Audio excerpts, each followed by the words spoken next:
Assalamualaikum warahmatullahi wabarakatuh. Waalaikumsalam warahmatullahi wabarakatuh. Bismillahirrahmanirrahim. Alhamdulillahi rabbil alamin. Wassalatu wassalamu ala asyrafil anbiya'i wa imamil mursalin, sayyidina wa habibina wa maulana Muhammadin wa ala alihi wa sahbihi ajma'in. Hasbunallahu wa ni'mal wakil, ni'mal maula wa ni'mal nasir, wa la hawla wa la quwwata illa billahil aliyyil azim. Allahumma anfa'na bima 'allamtana wa 'allimna ma yanfa'una. Allahumma barik lana fi Rajab wa Sya'ban wa ballighna Ramadan bi rahmatika ya arhamar rahimin. Amin ya rabbal alamin.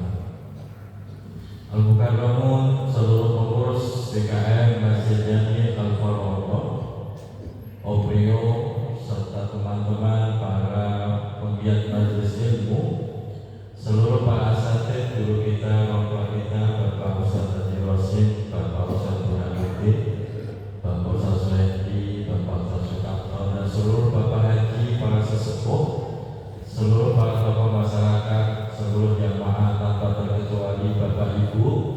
Semoga kita semua senantiasa Allah sehatkan lahir batin kita, Allah tambah-tambah keberkahan hidup kita, Allah istiqomahkan kita di dalam kebaikan, dan kelak diwafatkan dalam keadaan husnul khotimah.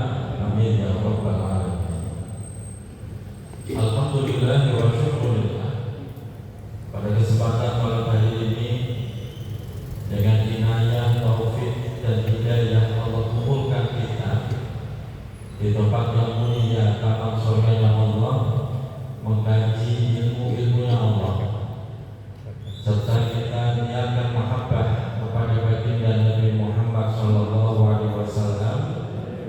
Semoga kita semua dicatat sebagai hamba yang senantiasa mencintai setiap perintah yang ditetapkan oleh Allah dan Rasulullah, sehingga diakui sebagai umatnya yang berhak mendapatkan syafaatnya.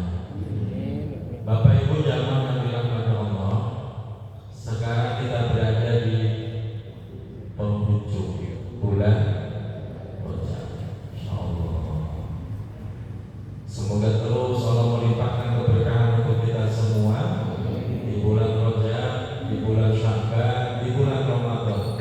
Kita menjadi orang yang mampu mengambil semua kebaikan di dalamnya. Amin ya rabbal alamin. Bapak Ibu yang dirahmati Allah, pada kesempatan malam hari ini kembali melanjutkan kajian kitab Nashaihul Ibad, dan sekarang kita sudah masuk pada babus subai. Babus subai yaitu bab yang mana setiap makalah itu berisi 7 nasihat. Semoga bab-bab yang sudah kita pelajari dari bab 1, bab 6, begitu banyak nasihat yang sudah kita kaji, kira-kira 100% diamalkan maka yakin nggak 100% Bu? 50% diamalkan nggak Pak? Berapa? 75%. Amin ya rabbal alamin. Terus kita ngaji, terus berusaha mengamalkan berapapun yang bisa kita amalkan, maka ilmu itu akan menjadi saksi atas kebaikan yang berusaha kita lakukan. Karena sesungguhnya setiap saksi besok di akhirat yang paling diterima, yang paling mudah diterima oleh Allah adalah persaksian ilmu yang diamalkan. Persaksian ilmu yang diamalkan. Makanya setiap kali kita mendapatkan ilmu, diamalkan. Walaupun mungkin tidak bisa sempurna,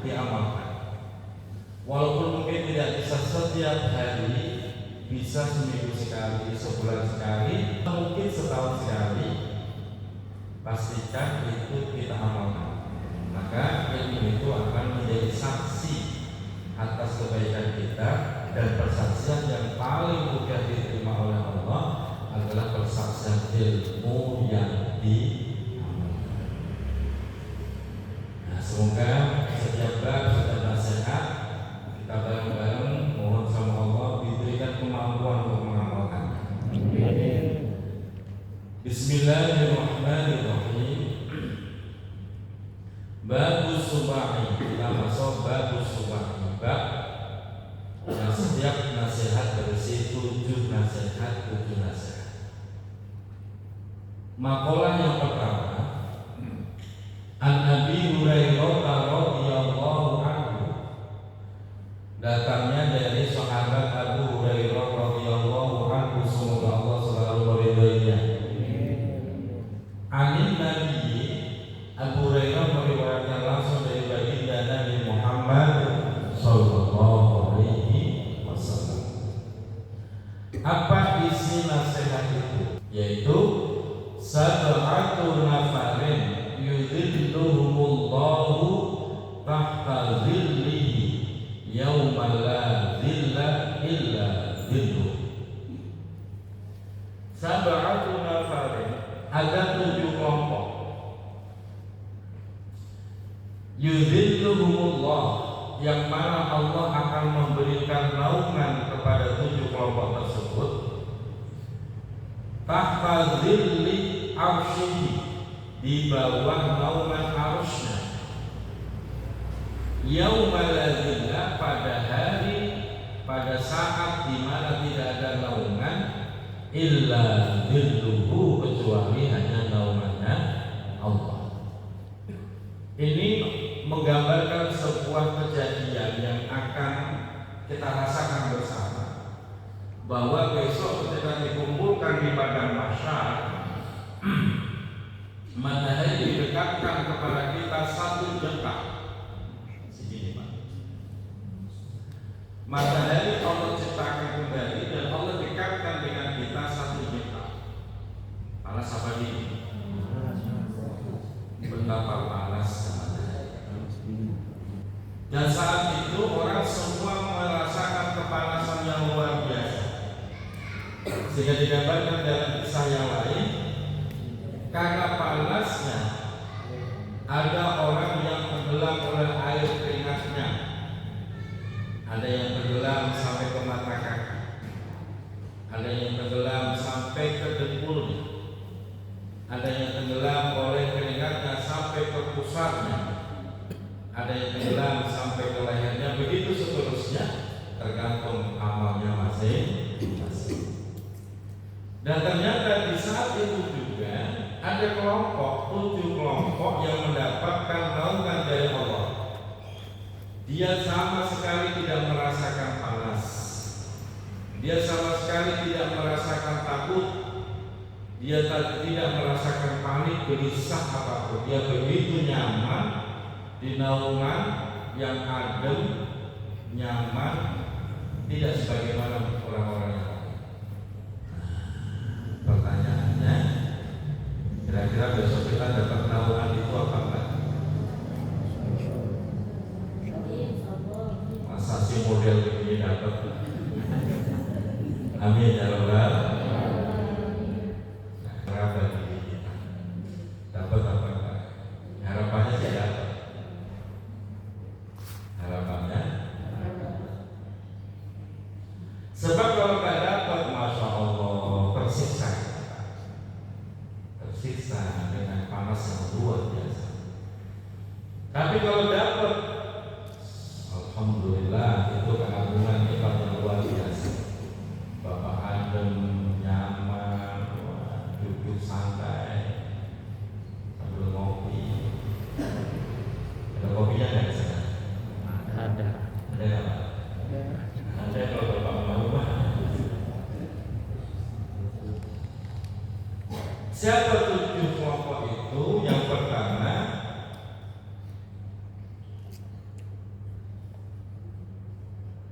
imamun adil, yaitu imam yang adil. Itu kelompok pertama yang dapatkan naungan Allah. Siapa itu imam? Imam adalah kullu man nadhara fi syai'in min umuril muslimin minal wilayati wa hikam, yaitu orang yang punya tanggung jawab memikirkan tentang urusan orang muslim di bawah wilayah. Itulah imam, atau bahasa gampangnya pemimpin, baik yang paling bawah RT, ya PRT, PRT 5, yang paling tinggi sekali, itulah imam. Jadi ketika seorang imam itu adil, dia menyibukkan harinya, meluangkan waktunya, tenaganya luar biasa untuk memikirkan urusan orang muslim yang ada di wilayahnya, maka dia berhak mendapatkan naungan dari Allah Subhanahu wa Ta'ala. RT-nya mantap, RW-nya juga begitu, luar biasa. RT RW di atas apa? Di atas dari apa? Lurah, camat, bupati, wali kota, terus. Kalau adil, benar-benar adil bagaimana memperlakukan umat atau orang-orang yang ada di bawah wilayahnya, maka dia akan dimuliakan Allah, mendapatkan naungan di saat orang pada kepanasan. Alhamdulillah. Maka jadi pemimpin harus siap lahir batin. Mau jam berapapun dibangunin siap. Jangan sampai jadi pemimpin maunya dilayani saja. Itu salah. Pemimpin itu hakikatnya pelayan. Jadi RT RW siapapun harus siap melayani kebutuhan orang muslim yang di dalam wilayah. Jadi mau dibangun jam berapa harus siap. Gak usah pakai ngomel ngedum. Gak tahu apa di jam berapa. Gak usah begitu. Cuma kebutuhan itu kadang-kadang datang ada yang mendesak, dadakan, ujian tidak disangka-sangka. Kok Bapak bisa melaksanakan tugas sebagai pemimpin seperti itu? Bapak berhak mendapatkan nama Allah. Bapak udah sibuk di dunia ini ngurusin urusan orang sampai gak sempat ngurusin diri sendiri umpamanya. Wah, itu luar biasa. Tapi sebaliknya, ketika seorang pemimpin justru dia menyalahgunakan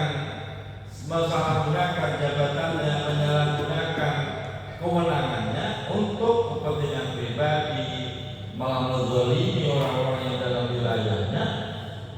Pemimpin model begini dia akan menjadi pemimpin di dalam golongan penduduk neraka. Naudzubillah min. Maka jadi pemimpin itu kalau lagi benar pahalanya paling banyak, tapi kalau lagi salah dosanya paling besar. Begitu Pak RT. Ya betul. Makanya mumpung jadi pemimpin nih, manfaatin sebaik-baiknya, berharap besok mendapatkan naungan Allah. Biarin dibangun tengah malam, dimintai tolong ini itu, mudah ngambil sana sini, bagi-bagi amplop, bagi-bagi rokok, wah, tenang aja Om. Ya Pak RT. Dan dikasih uang jalan modal ngambil kan begitu. Ini gak apa-apa, nanti balasannya di akhirat. Dimuliakan Allah, mendapatkan naungan dari Allah. Nah, nanti kita cek besok ya akhirat, kita cek bareng-bareng RT kita nih, RW kita nih besok dapat naungan apa enggak? Insya Allah dapat. Semoga dapat ya. Amin. Nanti kita cek di mana mau kita cari bareng-bareng. Oh, dia udah nongkrong di situ tempat nongkrong, masya Allah. Adem. Enak banget loh, iya lah. Semoga. Termasuk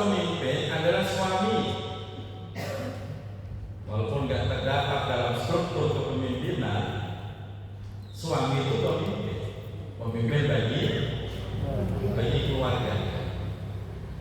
Para suami ini semua kan para suami, jadilah pemimpin yang adil terhadap istri-istrinya. Ya satu aja ya. Adil terhadap istrinya, adil terhadap anak-anaknya gitu. Jadi kan kalau istilah satu, kalau dua kan itu kan adil. Nah, kalau nggak punya istri gimana? Adil, bagaimana memperlakukan istri, bagaimana memperlakukan anak, memberikan haknya. Disitulah sama, maka sang suami berhak mendapatkan namanya. Anaknya ada berapa? 4. Berlaku adil. Bagaimana seorang anak merasa nyaman, merasa diperlakukan dengan baik, merasa dimuliakan. Salah satu cara memuliakan anak adalah mengajarkan akhlak dan pendidikan. Itu adalah memuliakan anak. Orang tua kalau pengen memuliakan anak, ajarkan akhlak dan berikan pendidikan. Ketika orang tua tidak mengajarkan akhlak, tidak memberikan pendidikan yang baik, itu orang tua dianggap zalim terhadap anak. Maka dia dituntut besok akhirat. Makanya anak adalah amalan dari Allah, dan itu akan dipertanggungjawabkan di hadapan Allah. Makanya jadi suami yang adil terhadap istri yang adil. Jangan istri. Contoh adil itu begini loh, bapak para suaminya. Kalau bapak merasa terhibur di luar rumah, maka sesekali istri juga ajak berlibur keluar rumah. Jangan cuma suaminya kok yang jalan-jalan, semua para istrinya disuruh sibuk di rumah, utak. Itu namanya tidak adil. Setuju?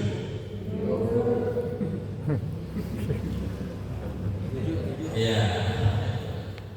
Kalau suami sering makan enak di luar, jajan di luar, pikirin istri kira-kira lagi makan apa di rumah. Jangan mikirin perutnya sendiri, itu namanya tidak adil. Terus bagaimana? Ya tanya. Betul ya? Yang adil. Jadi setiap kali bapak keluar rumah, pastikan bapak pulang bawa buah tangan yang disenangi istri apa. Itu suami yang adil. Anak-anaknya juga begitu, diperlakukan sama. Diperlakukan sama dalam arti berikan pendidikannya. Kalau masalah biaya warisan nggak wajib, Pak. Orang tua tidak wajib meninggalkan warisan. Wajiban orang tua itu memberikan hak anak, memuliakan anak dengan mengajarkan akhlak dan pendidikan. Jangan sampai ada bahasa begini, udah lulus SD udah kerja aja nemenin bapak. Jangan begitu, Pak. Bapak kena hukum zalim gitu. Berjuang biar anak mendapatkan pendidikan yang baik, akhlak yang baik. Itu amanah titipan dari Allah. Semoga kita jadi suami yang adil, besok berhak mendapatkan naungannya Allah. Amin ya rabbal alamin. Sekarang kira-kira kita sudah jadi suami yang adil apa belum? Gak usah dijawab, Pak. Cukup direnungkan dalam hati masing-masing. Begitu, Pak. Saya juga berusaha, tetap berusaha. Makanya nggak bisa jalan, takziah, ya saya berusaha. Udah mau dibeli apa? Kata bundanya nanti aja di rumah. Oh begitu. Kalau begitu deg-degan saya. Pasti dimana banyak di rumah. Yang penting berusaha berhati. Yang kedua, kalau bapak bukan seorang pemimpin, kesempatan kedua.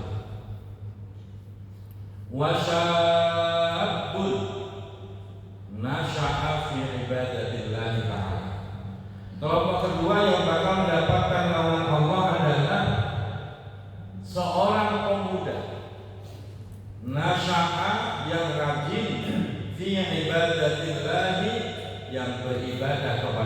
Subhanahu wa Ta'ala. Masih muda tapi rajin ibadah kepada Allah, itu keren banget Pak. Sehingga Allah memberikan sebuah apresiasi, pemuda-muda ini akan diberikan naungan oleh Allah Subhanahu wa Ta'ala. Kenapa harus pemuda? Kenapa nggak orang tua?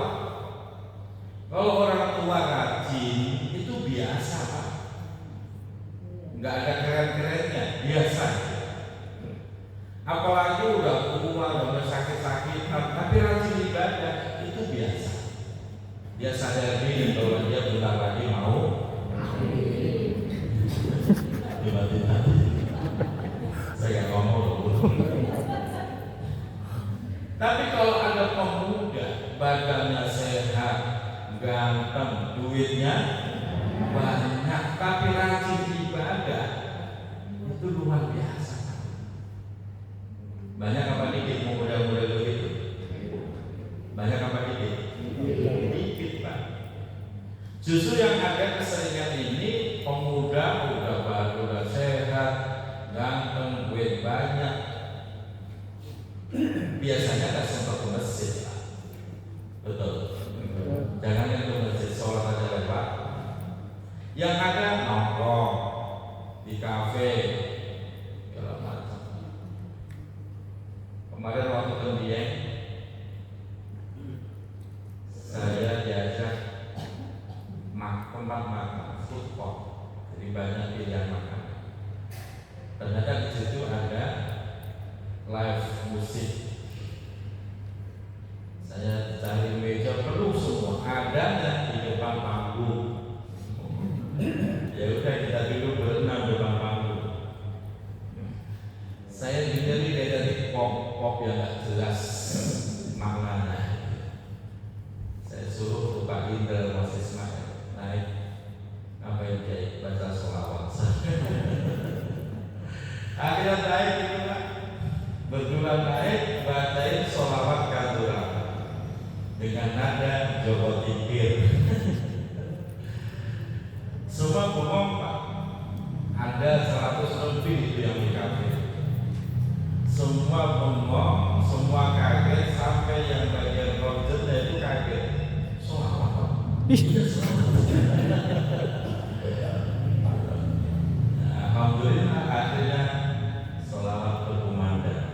Dia bersolawat. Ramai. Artinya begini Bapak Ibu. Rata-rata saya perhatikan mereka yang di sana ya pemuda-pemuda, ganteng, cantik, sehat, duitnya. Yang tua-tua nggak ada. Pak Haji Lausin nggak ada di sana. Mas Ayu ini apa lagi kan? Muda-muda, ganteng-ganteng, cantik-cantik, duitnya. Pop, joget. Begitu sholawat udah senyap. Tapi saya perhatikan dari wajahnya mereka tercerahkan dengan bacaan sholawat. Habis itu selesai turun panggung, Pak Ida masnya gemeteran. Ya gemeteran karena nggak pernah naik panggung. Tahu-tahu saya selalu naik panggung. Itu gambarannya Pak. Nah pemuda ini apakah mereka yang harus bujangan? Enggak. Pengertian pemuda itu enggak harus bujangan. Disebut muda itu kalau 40 tahun ke bawah itu muda. 40 tahun ke bawah disebut muda. Kalau 40 tahun ke atas itu sebutannya udah tua. Bahasanya kalau dalam istilah Arab itu syekhun. Orang yang berada di dalam syekh secara umur itu orang yang umurnya 40 tahun. Syekh. Kalau di bawah itu syabun pemuda. Ayo Om Rio ini Syekh.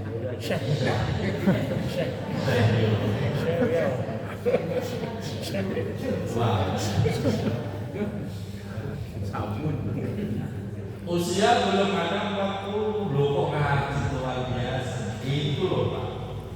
Kita yang lihat aja resep. Apalagi Allah Subhanahu. Makanya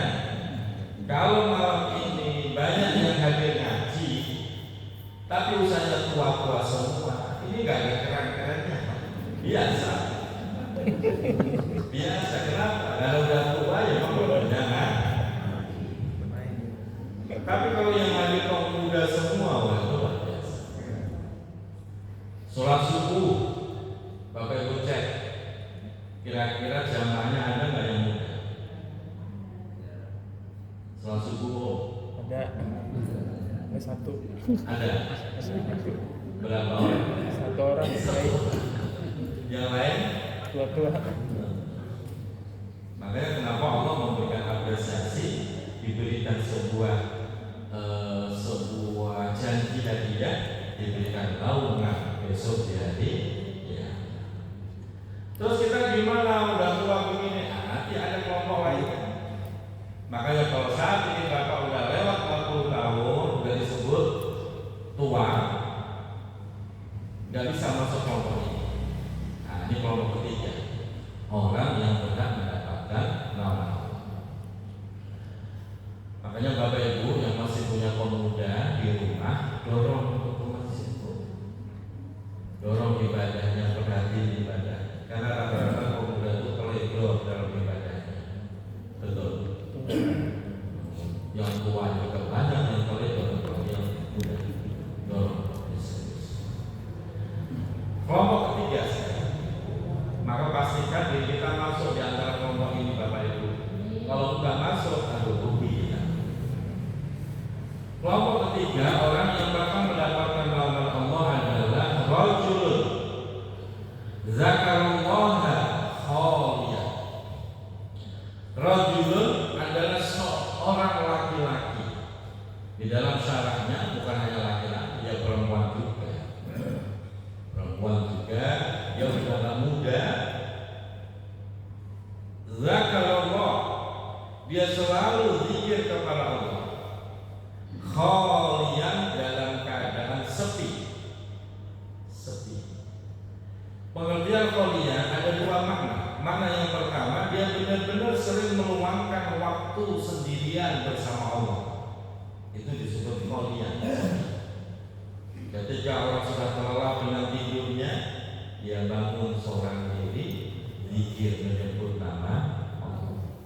Ketika orang sibuk mengejar harta dunia, dia sujud, dia berdoa, dia zikir, dia berdoa. Gak ada yang tahu. Itu makna khalian. Atau makna yang kedua, khalian sepi. Itu artinya walaupun dia di tempat ramai, walaupun dia sedang bekerja, walaupun dia sedang aktivitas, hatinya tidak pernah putus dari mengingat Allah. Itulah orang yang dijanjikan mendapatkan naungan besok di hari kiamat. Nah, ini Bapak Ibu masuk nih kalau mau. Gak perlu muda, mau laki mau perempuan, siapapun hamba Allah. Kok dia selalu sibuk hatinya berzikir mengingat Allah, baik itu sedang sendirian atau sedang ramai-ramai, ingat Allah. Itulah orang yang dijanjikan naungan Allah. Walaupun kelihatannya sedang ngopi, tapi hatinya zikir. Wah, itu keren banget.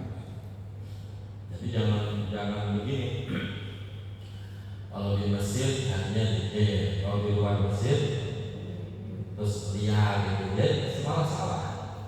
Di mana kalian itu bisa jadi Bapak tetap kumpul dengan orang banyak, tetap beraktivitas, tapi hatinya tetap mengingat Allah terus. Nah, itulah disebut orang yang mendapatkan nama. Makanya saya mendidik diri saya sendiri dan jamaah. Tiap kali kita jalan, kemarin kita jalan siang ke Sragen terus ke Dieng, kita minggir ke area ngopi, duha dulu baru ngopi. Saya ajak duha terus itu ngopi. Saya ingin mengajarkan pikir ingat sama Allah. Tak jalan lagi selawatan di dek mobil itu dari putra terus selawatan bikin murotalan gitu. Gak ada dangdut, gak ada. Yang ada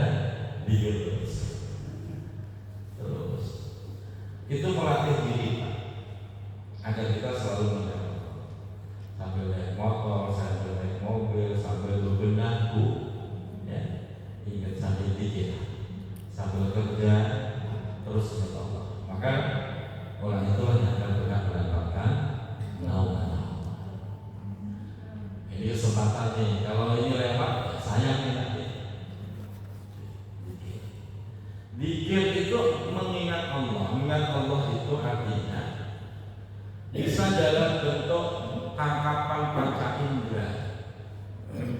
Maksudnya begini Pak, ketika Bapak melihat sesuatu yang indah, langsung direspon dengan zikir, subhanallah, pemandangannya indah. Bahkan saatnya Bapak melihat kemaksiatan sekalipun, direspon dengan zikir. Di sana juga banyak Pak Didi yang itu Pak harus pandang dalam banyak film. Kita respon dengan zikir. Gimana zikirnya? Astagfirullah, alhamdulillah. Semuanya benar, yang penting di. Bapak mau alhamdulillah boleh, itu juga zikir. Mau astagfirullah juga boleh. Mau innalillah juga, itu juga di. Kita lihat kebaikan kita respon dengan zikir. Lihat kemaksiatan juga kita respon dengan. Yang nggak boleh itu begini Pak. Lihat kebaikan, Bapak responnya bukan dengan zikir. Buset dah, cakep bener, buset. Itu yang salah. Lihat kemaksiatan, wujud bunga, itu yang salah. Dikit bersenang, kebalik-balik juga nggak apa-apa. Lihat kebaikan, innalillah, boleh nggak? Kita lihat kebaikan, ya dikitnya kebalik, Pak. Bukan alhamdulillah, tapi innalillah. Boleh apa tidak? Boleh. Boleh, Pak. Boleh. Pokoknya judulnya dikit, melatih diri. Nah, orang seperti itu Pak, ini yang dijamin oleh Allah mendapatkan naungan. Gampang atau susah? Susah atau gampang? Ya jelas. Gila ya.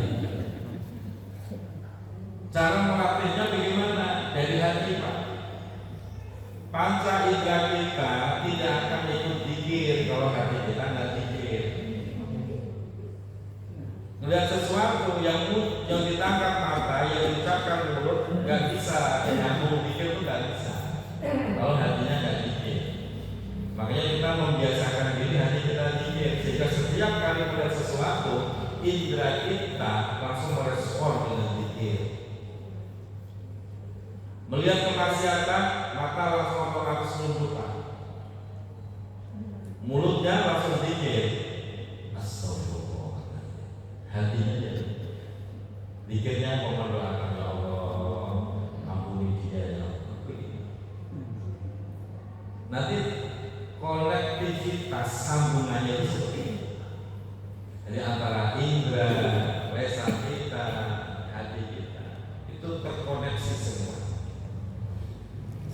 Kalau hatinya nggak zikir, mulut pasti nggak zikir, sehingga cara merespon kenikmatan Allah mulut itu pasti jelek. Seperti tadi, gila ini makanan enak bisa, yang terjadi begitu, bukan zikir, karena hatinya nggak terbiasa zikir. Maka latihan zikir dengan hati, zikir sirri. Hati Pak ya, sehingga nanti anggota tubuh kita itu terkoneksi, itu zikir. Apapun yang menimpa kita itu responnya zikir. Ketika kita turun dari dia sampai ke Woleri, kita ada tabrakan di depan mata. Mobil box pengen nyalip mobil depan, ternyata dari depan ada mobil seri, lalu banteng. Masya Allah. Kita langsung teriaknya apa? Masya Allah, innalillah, astagfirullah. Terkoneksi ketika hati kita zikir, respon mulut juga akan zikir. Itu depan mata. Nah, makanya orang yang dizikir itu orang yang dicintai Allah. Dalam kondisi apapun dia selalu mengingat Allah. Itu orang yang hebat. Dalam kondisi apapun mampu mengingat Allah, itu orang yang hebat. Dalam kondisi yang sangat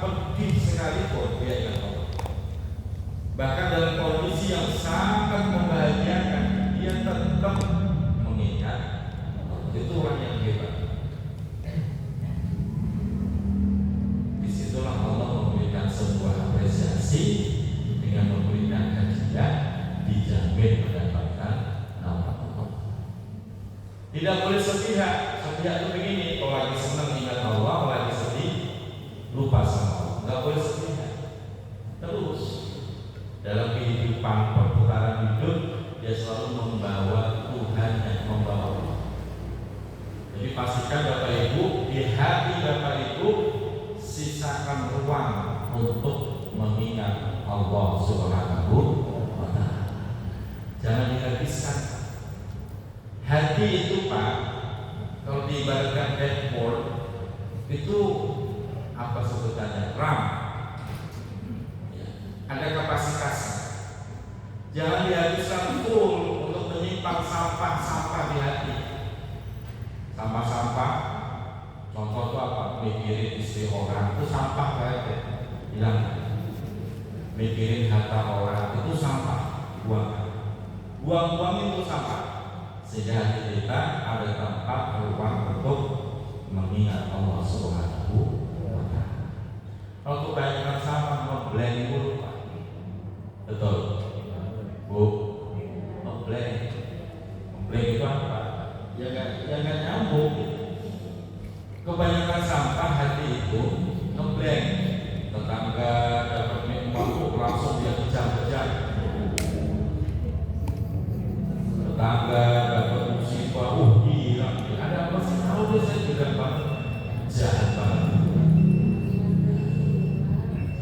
Itu kelompok ketiga, yaitu seseorang yang selalu mengingat Allah walaupun dalam keadaan sendiri sekalipun atau dalam keadaan ramai, tapi dia tetap mengingat Allah.